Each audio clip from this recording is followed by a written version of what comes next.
আজ 1 জুলাই ডক্টর বিধানচন্দ্র রায়ের জন্ম এবং মৃত্যুদিন।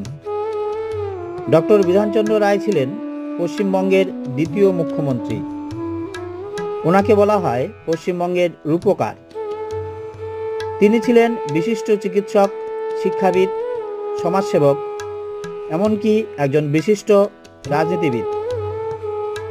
পশ্চিমবঙ্গের সার্বিক উন্নয়নের ক্ষেত্রে ডক্টর বিধানচন্দ্র রায়ের অসামান্য অবদানের জন্য ওনার প্রতি শ্রদ্ধা জানাতে এবং সমগ্র ভারতের সকল চিকিৎসকদের অবদানের প্রতি সম্মান জানাতেই 1991 সাল থেকে প্রতি বছর 1 জুলাই দিনটিকে জাতীয় ডাক্তার দিবস হিসেবে পালিত হচ্ছে। ভারত তথা পৃথিবীর সকল চিকিৎসকদের প্রতি শ্রদ্ধা এবং ভালোবাসা জানাই। সকলেই অনেক ভালো থাকুন। ধন্যবাদ।